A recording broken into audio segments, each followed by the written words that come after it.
نحمده ونصلي على رسوله الكريم اما بعد فاعوذ بالله من الشيطان الرجيم بسم الله الرحمن الرحيم رب اشرح لي صدري ويسر لي امري واحلل عقدة من لساني يفقهوا قولي ربنا لا تؤاخذنا ان نسينا واخطانا۔ حاضرین گرامی قدر، قرآن مجید کا مطلوب انسان کیا ہے، اس عنوان سے ہم قرآن مجید کی مختلف آیات کا مطالعہ کر رہے ہیں۔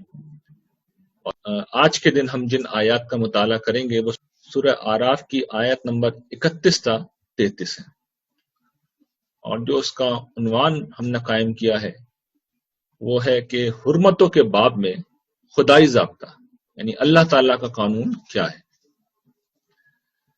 اس سے پہلے کہ یہ آیات میں تلاوت کروں، میں چاہتا ہوں کہ اس سورت کا تھوڑا سا پس منظر بیان کر دوں اور ان آیات کا کچھ پس منظر آپ کے سامنے رکھ دوں۔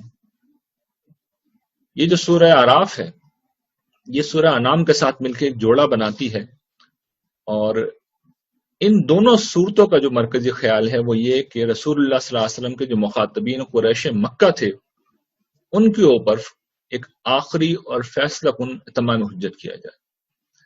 چنانچہ اللہ تعالیٰ نے پہلے سورہ انعام میں ان کی ایک ایک گمراہی کو لیا، اور خاص طور پر جو انہوں نے عملی طور پر شریعت سازی کا کام کر رکھا تھا، مختلف قسم کی بدعات تھیں جو انہوں نے دین کے نام پر جاری کر رکھی تھیں، ان میں سے ایک ایک کو لے کے بتایا کہ یہ اللہ کا حکم نہیں ہے، نہ پچھلے انبیاء کی یہ تعلیمات تھی، نہ ان کی کوئی عقل و فطرت کے اندر اساس پائی جاتی ہے۔ اور پھر ٹھیک یہی معاملہ سورہ اعراف کے اندر بھی ہو رہا ہے، لیکن اس میں زیادہ زور اس بات کے اوپر ہے کہ ان کی غلطیاں واضح کرنے کے ساتھ ساتھ ان کو یہ بتایا جائے کہ تم ہمارے رسول کی بات کا اگر انکار کر رہے ہو تو جان لو کہ اس سے پہلے جن قوموں نے یہ کام کیا تھا ان کا انجام کیا ہوا تھا۔ چنانچہ اس صورت میں زیادہ تر زور اسی بات کے اوپر ہے کہ قوم نوح نے، قوم عاد نے، قوم سمود نے، قوم لوط نے اور قوم شعیب نے کیا کیا تھا، ٹھیک تمہاری طرح کفر کیا تھا، اور دیکھ لو کہ پھر ان کا انجام کیا ہوا۔ تو وہ تفصیل تو خیر آگے آئے گی۔ جن آیات کا ہم یہاں مطالعہ کر رہے ہیں، آیت نمبر 31 تا 33، وہ تمہید کے اندر واقع ہیں، اور اس میں ایک دفعہ پھر قریش کی گمراہیاں زیر بحث آئی ہیں، ان کی بدعت زیر بحث آئی ہیں۔ تو خاص طور پر جو ان کی بدعت زیر بحث آئی ہے اور جس کے حوالے سے پھر یہ ایک بڑی غیر معمولی آیات ہیں جو قرآن مجید کی یہاں پر بیان ہوئی ہیں، اور یہ اتنی غیر معمولی ہیں کہ میں ان کے بارے میں کہتا ہوں کہ یہ آیات جس شخص کو یاد نہ ہو، جس شخص کو ازبر نہ ہو، جس کے ان کا مطلب معلوم نہ ہو، اسے کبھی کسی دین کے معاملے میں رائے زنی نہیں کرنی چاہیے۔ یہ اتنی اہم ہے، اس لیے کہ یہ آیات بیان کرتی ہیں کہ دین کے اندر کسی چیز کو اللہ تعالیٰ جب حرام قرار دیتے ہیں تو اس کی اساس کیا ہوتی ہے، اس کی بنیاد کیا ہوتی ہے۔ پس منظر یہ ہے اس گفتگو کا کہ قریش نے ایک بدعت یہ جاری کر رکھی تھی اپنے ہاں کہ حج کے موقع پر جب باہر کے لوگ آتے تھے تو انہوں نے یہ شرط لگا رکھی تھی کہ باہر سے آنے والے جو لوگ ہیں ان کے کپڑے چونکہ ناپاک ہوتے ہیں، اور حرم پاکیزہ جگہ ہے، تو وہ یہ کر نہیں سکتے کہ اپنے لباس کو پہن کر، اپنے کپڑوں کو پہن کر وہ حرم کا طواف کریں۔ تو یا تو وہ قریش کے لوگوں سے جو کہ حرم کے خدام ہیں اور ان کو یہ استثناء حاصل ہے کہ وہ اپنے کپڑوں میں حرم کا طواف کر سکتے ہیں، یا تو اپنے جاننے والے جو لوگ ہیں قریش میں ان سے کپڑے مستعار لیں، یا پھر برہنہ ہو کر حرم کا طواف کریں۔ تو یہ شریعت سازی کا جرم بھی تھا، یہ ایک بدعت بھی تھی، اور یہ فحاشی بھی تھی، اور یہ بےہودگی بھی تھی، اور یہ ہر پہلو سے گمراہی در گمراہی تھی۔ چنانچہ قرآن مجید نے جب اس طرف توجہ انہیں دلائی اور یہ کہا کہ اللہ تعالیٰ اس طرح کی کسی فحش بات کا حکم نہیں دیتے، تو اب وہ بتا رہے ہیں کہ پھر وہ کیا کہتے ہیں، وہ کب چیزوں کو حرام کرتے ہیں، ان کی شریعت کا ضابطہ قاعدہ کیا ہے۔ یہ بڑی اہم آیات ہے، میں چاہتا ہوں کہ اس پہلو سے آپ اس کو خاص طور پہ دیکھیے۔ ارشاد باری تعالیٰ ہے، یا بنی آدم خذوا زینتکم عند کل مسجد وکلوا واشربوا ولا تسرفوا انہ لا یحب المسرفین۔ اے بنی آدم، مسجد کی ہر حاضری کے موقع پر تم اپنی زینتوں سے اپنے آپ کو آراستہ کر لیا کرو، اور کھاؤ اور پیو، اور دیکھو اسراف نہ کرنا، اللہ تعالیٰ اسراف کرنے والوں کو پسند نہیں کرتے۔ یہ پہلی آیت ہے۔ اور اس آیت میں ترجمے سے بالکل واضح اللہ تعالیٰ جو بات توجہ دلا رہے ہیں کہ دیکھو ان لوگوں نے ایک شریعت بنا رکھی ہے کہ مسجد الحرام میں حاضری کے موقع پر یہ کہتے ہیں کہ تمہارے جو کپڑے ہیں یہ لباس زینت ہیں، اور حج جو ہے وہ تو ایک سادگی کا موقع ہے، اس میں تو احرام پہنا ہوا ہوتا ہے، اس میں تو سادہ لباس ہوتا ہے، اور تمہارے کپڑے چونکہ ناپاک ہیں تو اس لیے تم یہ لباس نہیں پہن سکتے اور تم پھر برہنہ ہو کر طواف کرو۔ تو اللہ تعالیٰ کہتے ہیں کہ میرا حکم کیا ہے؟ میرا حکم یہ ہے، میری مرضی یہ ہے کہ اے بنی آدم، یہ مسجد حرام ہو یا کوئی اور سی مسجد ہو، جو بھی مسجد ہو، جب کبھی تم اس مسجد میں جاؤ تو اپنے جو لباس زینت ہے اس کو پہن کے جاؤ۔ لباس کو اس سے پہلے یہ بتا دیا گیا ہے اسی سلسلہ کلام میں کہ اللہ تعالیٰ نے اس کو ستر پوشی کا ذریعہ بھی بنایا ہے اور زینت کا ذریعہ بھی بنایا ہے۔ آپ غور کیجیے، ہم لباس عام طور پر انہی دو مقاصد سے پہنتے ہیں، یعنی گھروں کے اندر عام طور پر جب ہم ہوتے ہیں تو بنیادی مقصد ستر پوشی ہوتا ہے، اس میں لباس بالعموم سادہ ہوتا ہے، اس میں کوئی جمال کا اتنا شاید پہلو نہیں ہوتا، گھریلو لباس جسے ہم کہتے ہیں۔ جب ہم گھروں سے باہر نکلتے ہیں تو ضروری نہیں کہ کوئی ہم نے لازماً کوٹ پینٹ پہن رکھا ہو اور زبردست قسم کے کپڑے پہن رکھے ہوں، لباس ہمارا اچھا لباس ہوتا ہے، اس میں خوبصورتی پائی جاتی ہے، اس میں زینت پائی جاتی ہے۔ ہم سب جانتے ہیں، ایک مثال سے میں سمجھا رہا ہوں کہ بغیر استری کیے ہوئے کپڑے پہن کر کوئی بھی گھر سے باہر نہیں نکلتا۔ تو جس وقت ہم استری کرتے ہیں، کپڑے دھو کر صاف ستھرے پہنتے ہیں، تو اس میں خوبصورتی خود بخود آ جاتی ہے۔ کم سے کم یہ شرط ہم ضرور لگاتے ہیں۔ تو مراد یہ نہیں ہے کہ بہت بن ٹھن کے مسجدوں میں حاضر ہو، مراد یہ ہے کہ کم سے کم اس سطح کا لباس پہنے ہوئے ہو۔ یہ اللہ کا پسندیدہ طریقہ ہے۔ اس سے اللہ تعالیٰ نے بتا دیا ہے کہ ان کے دین کے اندر ترک دنیا کا کوئی تصور نہیں ہے۔ آپ کو یاد ہوگا کہ سورہ آل عمران میں یہ بات میں نے بیان کی تھی کہ جو مذہبی لوگ ہوتے ہیں جب وہ بہت نیکی کا کوئی تصور اپنے اندر پیدا کرتے ہیں تو ان کا خیال یہ ہوتا ہے کہ دنیا کو جتنا چھوڑا جائے اتنا ہی اچھا ہے۔ تو یہ پوری بات جو ہے اصل میں یہاں پہ تردید ہو رہی ہے اس نقطہ نظر کی، اور جہاں سے قریش نے بات اٹھائی تھی، جو تصور انہوں نے کہہ رکھا تھا کہ تمہارے لباس تو لباس سے فاقرہ ہیں، یہ تو لباس زینت ہیں، تو اللہ تعالیٰ کہتے ہیں میرا تو حکم یہی ہے کہ لباس زینت پہن کر حاضر ہو۔ اور جتنے کچھ بھی سادگی تھی وہ احرام کی شکل میں اللہ تعالیٰ نے بیان کر دی، رسول اللہ صلی اللہ علیہ وسلم نے اس کی تفصیل کر دی ہے۔ عام حالات میں یہ ضابطہ ہے، یہی قاعدہ ہے کہ انسان اپنا جو زینت کا لباس ہے وہ پہن کر مسجدوں میں حاضر ہوگا۔ اور پھر اللہ تعالیٰ یہ کہتے ہیں کہ کھاؤ اور پیو، کلو واشربو، جو کھانا ہے کھاؤ، جو پینا ہے پیو۔ یہ قرآن کا طریقہ ہے، جب ایک چیز کی تصحیح کرتا ہے قرآن مجید تو پھر اس حوالے سے جتنی چیزیں ہوتی ہیں جو معاشرے میں زیر بحث ہوتی ہیں یا جن میں غلط فہمی کا اندیشہ ہوتا ہے، قرآن مجید ان سب کو بھی موضوع بحث بنا لیتا ہے۔ تو قرآن مجید نے بتا دیا لباس ہی نہیں بلکہ کھانے پینے میں بھی اللہ کی طرف سے کوئی پابندی نہیں ہے، جو چاہو کھاؤ اور جو چاہو پیو۔ شرط کیا ہے؟ جو ممانعت ہے، جو حکم ہے وہ یہ ہے کہ ولا تسرفوا، اسراف مت کرو۔ کیوں؟ انہ لا یحب المسرفین، اللہ تعالیٰ جو ہے وہ اسراف کرنے والوں کو دوست نہیں رکھتے۔ دوست نہیں رکھتے مطلب یہ کہ انہیں ناپسند کرتے ہیں، ان سے نفرت کرتے ہیں۔ تو کیوں نفرت کرتے ہیں، کیوں ناپسند کرتے ہیں؟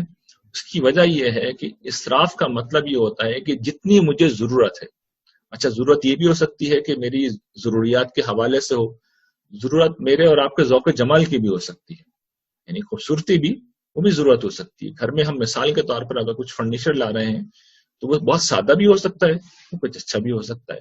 تو ذوق جمال کو بھی دین تسلیم کرتا ہے، وہ آگے آیت آ رہی ہیں بالکل وضاحت کے ساتھ، بالکل اللہ تعالیٰ بیان کر دیں گے کہ ذوق جمال کی کوئی نفی نہیں کرتے اللہ تعالیٰ، بلکہ اس میں ایک بڑی مارکت العرب بات کہتے ہیں، وہ آگے زیر بحث آ رہی ہے، اس لیے سر دست اس کو میں چھوڑ کر یہ بتا رہا ہوں کہ اللہ تعالیٰ یہ کہتے ہیں کہ جو کھانا ہے کھاؤ، جو پینا ہے پیو، جو پہننا ہے پہنو، اسراف مت کرو۔ اسراف کیا چیز ہوتی ہے؟ حد اعتدال سے جب ہم تجاوز کرتے ہیں۔ تو حد اعتدال اس پہلو سے بھی ہو سکتا ہے کہ میرا اور آپ کا تعلق معاشرے کے جس طبقے سے ہے اس طبقے سے اٹھ کے ہم کچھ کام کرنے لگیں۔ اسی طریقے سے میری اور آپ کی جو ذاتی حیثیت ہے اس حیثیت سے بڑھ کے بھی اگر ہم کچھ کرنے لگیں تو یہ بھی پھر اصل میں نقطہ اعتدال سے تجاوز ہوتا ہے۔ اسی طریقے سے ہر وقت ہم اسی بارے میں سوچتے رہیں، کسی کو کپڑوں کا شوق ہے تو کپڑوں کے بارے میں ہر وقت سوچتا رہے، کسی کو کھانے پینے کا شوق ہے تو ہر وقت اسی کے بارے میں پلاننگ کرتا رہے۔ یہ سارے طریقے، یہ سارے کام، یہ اصل میں کیا ہے؟ یہ اسراف ہے۔ اور یہ اسراف کیوں خرابی ہے، کیوں اتنا سخت جملہ اللہ تعالیٰ نے کہا کہ اللہ تعالیٰ پسند نہیں کرتے؟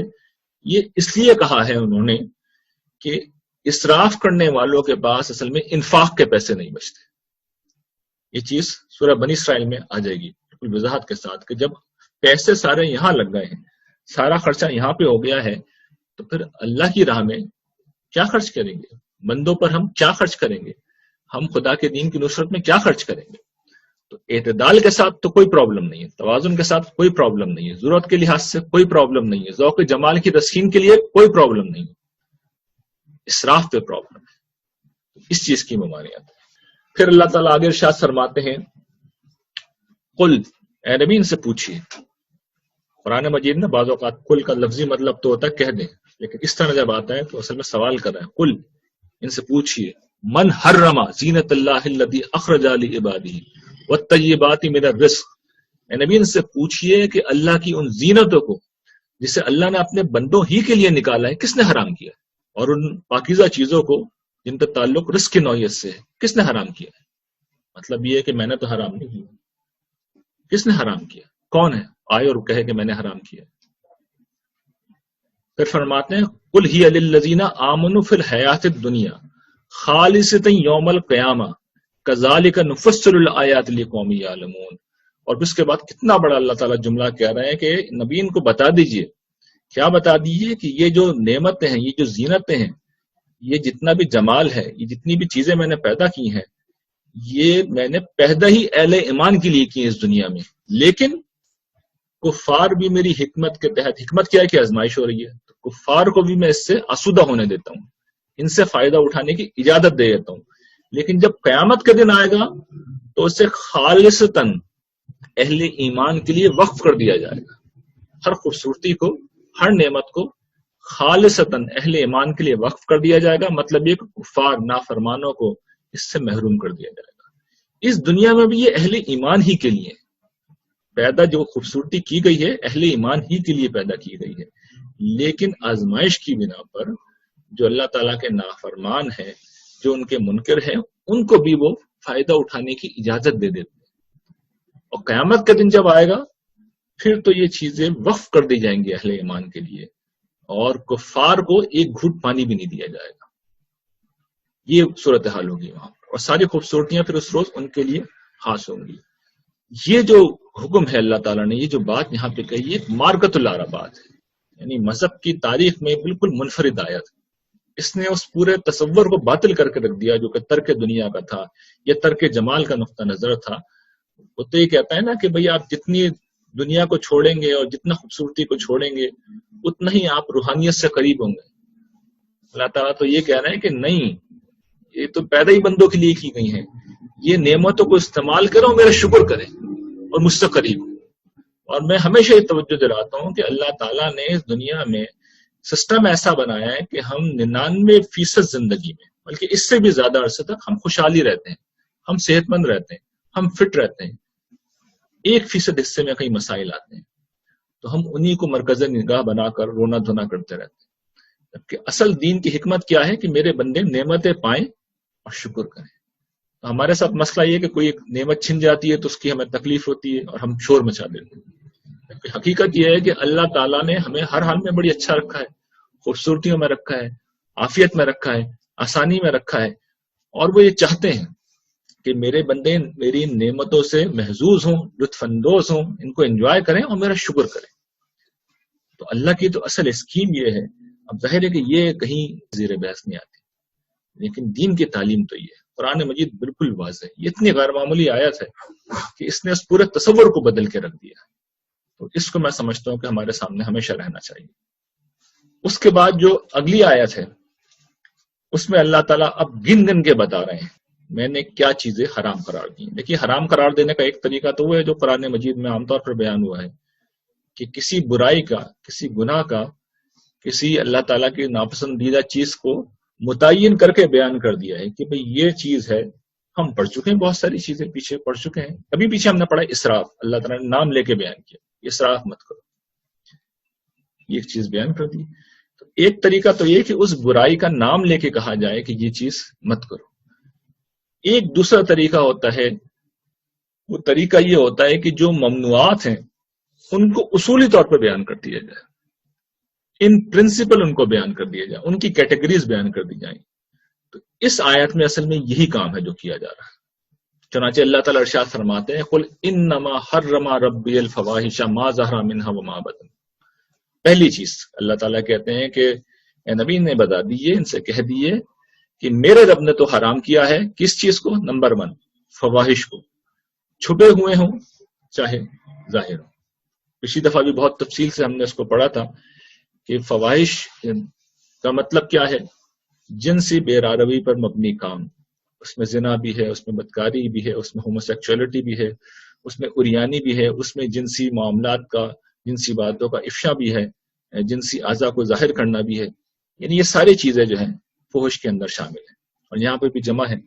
تو یہ ساری چیزیں اصل میں حرام ہیں، چاہے یہ چھپ کے کی جائیں چاہے اعلانیہ کی جائیں.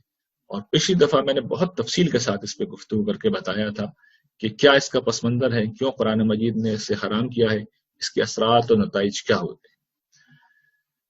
دوسری چیز جو قرآن مجید نے یہاں پر گنوائی ہے وہ ہے والاسم. اسم کیا ہوتا ہے؟ اسم کا لفظی مطلب یہ ہوتا ہے کہ آسمہ اس اونٹنی کو کہتے ہیں کہ جو چلنے میں سستی کرے اور پیچھے رہ جائے. اور یہیں سے پھر یہ جو لفظ ہے وہ حق تلفی میں یعنی حقوق کی ادائیگی میں پیچھے رہ جانے کے لیے استعمال ہوا، اور جسے عام طور پہ ہم حق تلفی کہتے ہیں.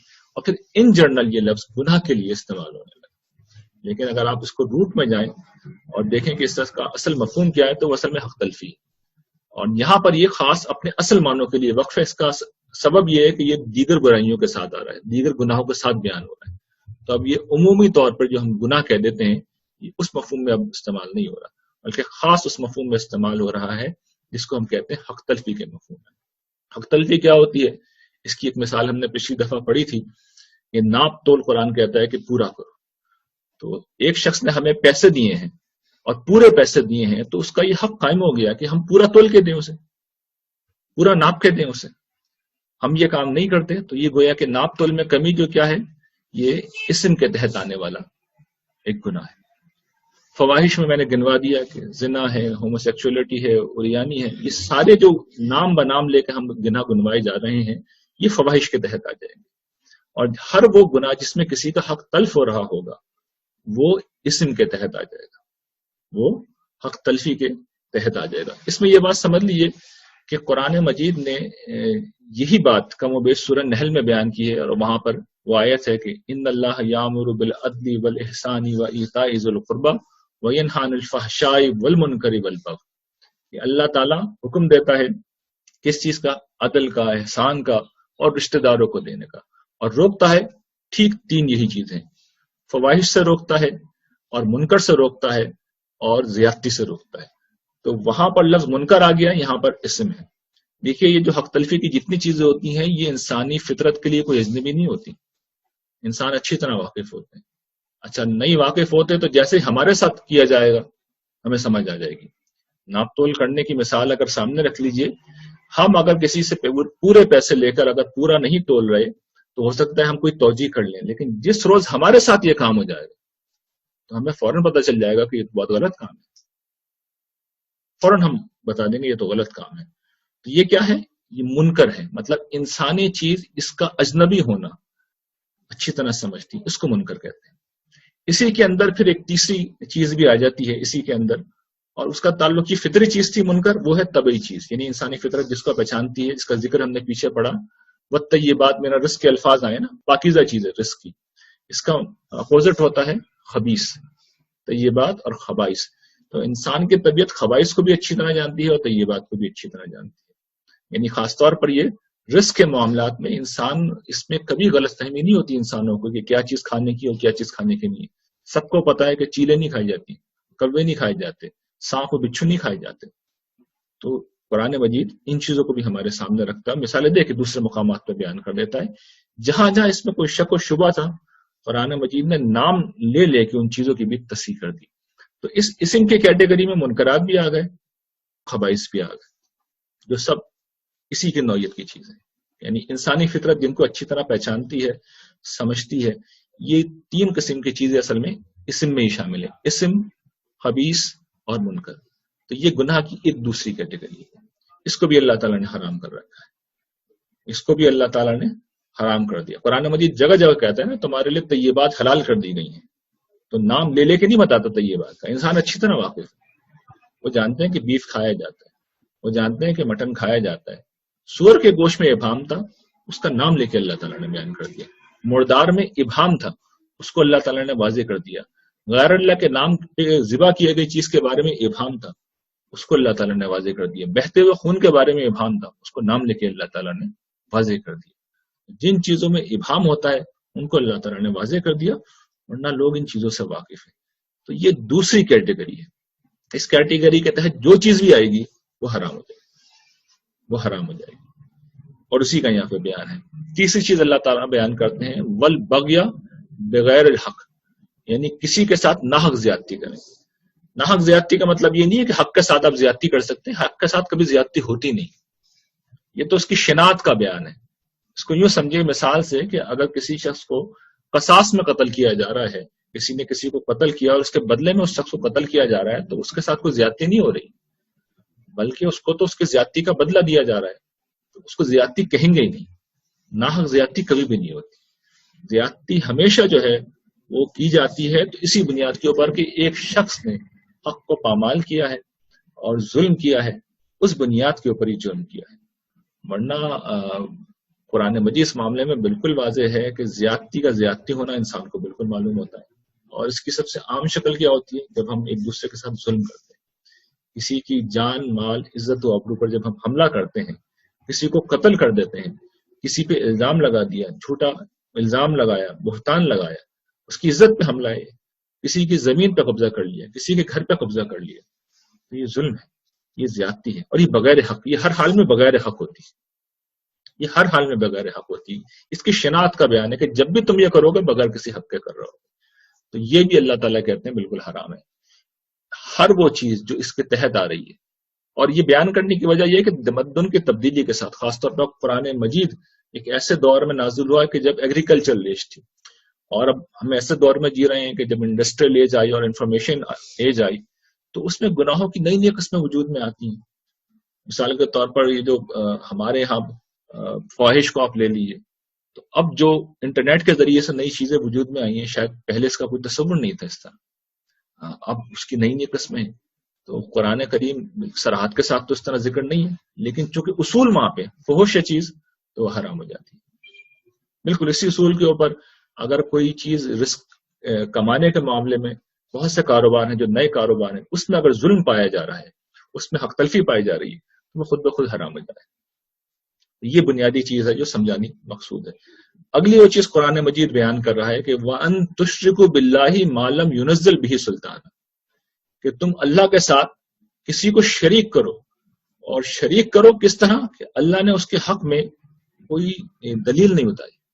اور یہ قرآن مجید بڑی ایک اہم بات ہے جو یہاں پہ کر رہا ہے۔ شرک پہ تو ہم بڑی تفصیل کے ساتھ کئی دفعہ گفتگو کر چکے ہیں اور آئندہ بھی کریں گے۔ اس دوسری بات کو سمجھ دیجیے کہ مالم یونزل بھی سلطانہ، اللہ تعالیٰ نے اس کے حق میں کوئی سند نہیں اتاری۔ دیکھیے مطلب کیا ہے؟ مطلب یہ ہے کہ اللہ تعالیٰ کوئی پہلی دفعہ تو قرآن مجید کی شکل میں کلام نہیں کر رہے نا انسانیت سے، وہ تو صدیوں سے کرتے آ رہے ہیں۔ پیغمبر سب سے پہلے آئے اور ان پر کتابیں نازل ہوئیں، پھر صالحین بھی آ کر دین کی دعوت پیش کرتے رہتے ہیں۔ تو یہ ساری چیزیں کیا ہیں؟ یہ اس بات کو جاننے کا ذریعہ ہے کہ اللہ تعالیٰ کی مرضی و منشا کیا ہے۔ تو آپ دیکھ لیجئے کہ جو کتابیں اس وقت موجود ہیں، چاہے وہ تورات ہو، چاہے وہ انجیل ہو، چاہے وہ زبور ہو، وہ اس تصور سے خالی ہیں کہ اللہ کے ساتھ کسی اور کو اس کی خدائی میں شریک کیا جائے، اس تصور سے خالی ہیں۔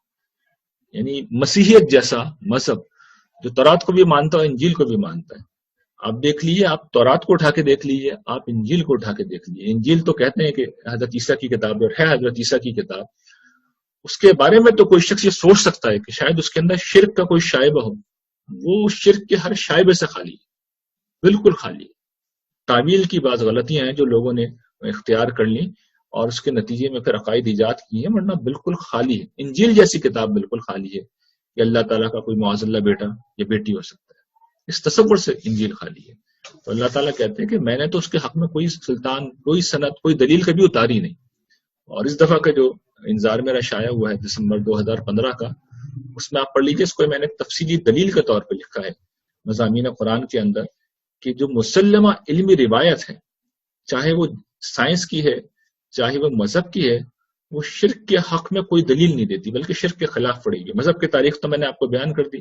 قرآن مجید فرشتوں کو پیش کرتا ہے، فرشتے کہتے ہیں ہم تو خدائی میں کسی طور پر شریک نہیں ہیں، جن ایسا کوئی دعویٰ کر ہی نہیں سکتے۔ اس کے بعد یہ جدید علوم رہ گیا، پوری کائنات کا جو علم اس وقت ہمارے پاس ہے وہ بالکل کھول کے یہ بتاتا ہے کہ اس کائنات کا ذرہ ذرہ پکار کر یہ کہتا ہے کہ وہ مخلوق ہے، وہ خالق نہیں ہے، اس کا خدائی میں کوئی حصہ نہیں ہے، وہ مجبور ہے، وہ محتاج ہے، اس کا تخلیق میں کوئی حصہ نہیں ہے۔ جتنے بھی مسلمہ علم ہے، ایک لفظ وہاں موجود نہیں ہے شرک کے حوالے سے اس کی سند میں پیش کیے جانے کے قابل۔ تو یہ بات ہے یہاں پر اللہ تعالیٰ بیان کر رہے ہیں۔ اور آخری بات جو اللہ تعالیٰ بیان کر رہے ہیں، وَأَن تَقُولُوا عَلَى اللَّهِ مَا لَا تَعْلَمُونَ، کہ تم اللہ تعالیٰ کی طرف منسوب کر کے کوئی ایسی بات کہو جو تم نہیں جانتے۔ یہ کیا چیز ہے؟ یہ وہی چیز ہے شریعت سازی۔ اس کو آج کل کی اصطلاح میں آپ کہہ لیجیے کہ بدعت پیدا کرنا دین کے اندر، نئی نئی چیزیں ایجاد کرنا۔ جو دین ہے اس کے احکام ہیں، دیکھیے اللہ کے رسول آتے اس لیے کہ دین بتائیں، یہ بتائیں کہ کیا کرنا ہے اور یہ بتائیں کہ کیا نہیں کرنا، اور وہ فل سٹاپ لگا کے جاتے ہیں۔ اللہ کے رسول فل سٹاپ لگا کے جاتے ہیں، اس کے بعد کسی اور شخص کا یہ مقام نہیں ہے، اس کا یہ اسٹیٹس نہیں ہے، اس کی یہ حیثیت نہیں ہے کہ وہ یہ کہے کہ جی یہ بات میں نے سمجھی، یہ اللہ کا حکم ہے۔ اسے کہنا ہوگا کہ یہ میری رائے میں اللہ کا حکم ہے، یہ میرا فہم ہے۔ دلائل بیان کرنے ہوں گے، ساتھ میں سند بیان کرنی ہوگی کہ یہ دیکھیے قرآن مجید کے یہ آیات، یہ دیکھیے کہ رسول اللہ صلی اللہ علیہ وسلم یہ کر رہے تھے، یہ سنت ہے۔ تو سند اسے پیش کرنی ہوگی، اپنے فہم کو وہ دین بنا کے پیش نہیں کر سکتا۔ تو یہ سمجھ لینا چاہیے کہ انسانوں کا فہم انسانوں کا فہم ہوتا ہے، وہ درست بھی ہو سکتا ہے، وہ غلط بھی ہو سکتا ہے، لیکن دین وجود میں نہیں آ جاتا، اس کے نتیجے میں کوئی دین وجود میں نہیں آتا۔ اس کو اچھی طرح سمجھ لینا چاہیے ہمیں۔ اور ہم اکثر یہ کرتے ہیں کہ کسی بھی چیز کو کہتے ہیں، عام طور پہ کہتے ہیں کہ شریعت کا یہ حکم ہے۔ شریعت کا حکم نہیں بن جاتی کوئی چیز، شریعت کا حکم کسی صورت میں نہیں بنتی جب تک کہ پیچھے سے آپ سند لے کے نہ آئے۔ یعنی جس طرح شرک ہے اسی طریقے سے دین کا کوئی بھی حکم ہے، اگر یہ اللہ کا حکم کے طور پہ ہم پیش کر رہے ہیں تو ہمیں بتانا ہوگا۔ اس چیز کو اچھی طرح سمجھ لینا چاہیے۔ علامہ اقبال نے شکوہ اور جواب شکوہ لکھی، اور جواب شکوہ میں آپ کو پتا ہے کہ انہوں نے جو کچھ بھی کہا وہ اللہ تعالیٰ کی طرف سے کہا، لیکن وہ اس بعید کے مصداق نہیں ہے، اس لیے کہ ہر شخص کو پتا ہے کہ وہ شاعری کر رہے ہیں، وہ فکشن لکھ رہے ہیں، وہ نظم لکھ رہے ہیں، تو اس پہ اعتراض نہیں ہو سکتا۔ اعتراض کہاں ہوتا ہے کہ جب شخص اس کو واقعتاً دین کے طور پہ پیش کرنا شروع کر دے۔ جس وقت دین کے طور پہ پیش کرنا شروع کر دے اور ہر شخص سمجھے کہ یہ دین ہے اور یہ اللہ کے نام پہ وہ پیش کرنے لگے، اللہ کے نام پہ پیش کرنے کا مطلب یہ اللہ کے رسول کے نام پہ پیش کرنا شروع کر دے، تو پھر وہ چیز نہ صرف یہ کہ حرام ہے بلکہ سخت ترین حرام ہے، اور اس کی دین میں کوئی گنجائش نہیں ہے۔ اور جب کبھی یہ کوئی کام کرے گا تو اس کے نتیجے میں وہ تنگی پیدا کرے گا، مسائل پیدا کرے گا۔ اور ہمارے یہاں یہ کام بڑے پیمانے پہ ہوا ہے، بہت بڑے پیمانے پہ بدقسمتی سے ہوا ہے، لیکن اس کام سے رکنا چاہیے، اس سے ڈرنا چاہیے۔ میں توجہ اس پہلو سے دکھا رہا ہوں کہ اس میں جو گناہ بیان کیے گئے آپ دیکھیے وہ ایک تدریج کے ساتھ کم سے زیادہ کی طرف ہو رہے ہیں۔ پہلے فواہش ہیں، ہمارے یہاں سب سے زیادہ زور فواہش پہ ہوتا ہے، اس کو اللہ تعالیٰ نے ترتیب میں سب سے کم پہ رکھا ہے، یعنی سب سے پہلے فواہش کو رکھا، ایک ترتیب ہے، نسبتاً کم تر درجے کا گناہ ہے۔ اس سے زیادہ شدید گناہ کسی کی حق تلفی کریں، اس سے زیادہ شدید درجے کا گناہ یہ ہے کہ کسی کے ساتھ ظلم و زیادتی کریں، اس سے زیادہ شدید گناہ یہ ہے کہ اللہ کی طرف شرک کریں، اور سب سے سخت ترین گناہ کیا ہے کہ اللہ کے نام پہ کھڑے ہو کر، اللہ کے نام پہ کھڑے ہو کر دین خود بیان کرنا شروع کریں، یہ سب سے بڑا جرم۔ اس لیے کہ اس کے بعد خلق خدا گمراہ ہوتی ہی ہوتی۔ جس وقت ہم یہ کہنا شروع کر دیں گے کہ یہ اللہ کا حکم ہے، مجھے یہ کہنا ہوگا یہ میری رائے ہے، یہ میری انڈرسٹینڈنگ ہے، اس کے نتیجے میں ایک شخص، یعنی جو کچھ میں یہاں بھی بیان کر رہا ہوں، ہو سکتا ہے ایک شخص اس سے اختلاف کر کے کوئی مختلف بات کہہ دے، زیادہ بہتر بات آپ کو اپیل کرے۔ جس وقت میں یہ کہہ دوں گا کہ نہیں یہ حرف آخر ہے، تو پھر یہ معاملہ بہت خوفناک ہو جاتا ہے۔ تو ہر طالب علم کو اور ہر عالم کو یہ اس کی ذمہ داری ہے، یہ اس کا کام ہے کہ وہ اپنے فہم کو اپنے فہم کے طور پر بیان کرے اور اپنی رائے کو اپنی رائے کے طور پر بیان کرے، اس کے دلائل دے۔ اس کا فیصلہ لوگ کریں گے کہ جو بات یہ کہہ رہا ہے پیچھے سے قرآن سپورٹ کر رہا ہے یا نہیں کر رہا۔ میں جو کچھ کہہ رہا ہوں قرآن پڑھ پڑھ کے آپ کے سامنے رکھ رہا ہوں، آپ محسوس کرتے ہیں کہ جو قرآن کہہ رہا ہے یہ تو اچھا قرآن کی وضاحت کر رہا ہے، ہم مطمئن ہیں، تو بات بالکل واضح ہو گئی۔ آپ یہ کہیں کہ نہیں قرآن تو کچھ اور کہہ رہا ہے اور یہ کچھ اور کہہ رہا ہے، اس کی پوری تقریر اصل میں کہیں اور جا رہی ہے، اور ہماری اکثر یہی ہوتا ہے قرآن کی آیتیں لوگ پڑھتے ہیں، اس کے بعد اگلی 1 گھنٹے کی گفتگو میں اصل میں ایک بالکل مختلف دنیا ہوتی ہے جس کا بیان ہو رہا ہوتا ہے۔ لیکن اگر قرآن کی آیتیں پڑھ کے یہ بیان کیا جا رہا ہے کہ اللہ تعالیٰ یہ کہہ رہے ہیں، تو سادہ ترین زبان کے اندر اللہ تعالیٰ کے الفاظ ہیں، اور سادہ ترین زبان میں نے آپ کے سامنے رکھ دیا، تقابل کر کے دیکھ لیے، جو کچھ کہا ہے میں نے اپنی طرف سے کہا ہے، یہ اللہ تعالیٰ کے الفاظ ہیں۔ ان کے الفاظ یہ ہیں کہ میں نے تو انہی چیز کو حرام قرار دیا۔ اس سے پہلے وہ پوچھ رہے ہیں کون ہے جس نے حرام کیا زینت کو؟ اگر یہ بات میں کہہ رہا ہوں کہ دین میں زینت حرام نہیں ہے، بلکہ اللہ تعالیٰ کہہ رہے ہیں کہ خالصتاً اہل ایمان کے لیے، بنائی انہی کے لیے، تو یہ میرا نقطہ نظر نہیں ہے، میں نے تو آپ کو آیات پڑھ کے سنائی۔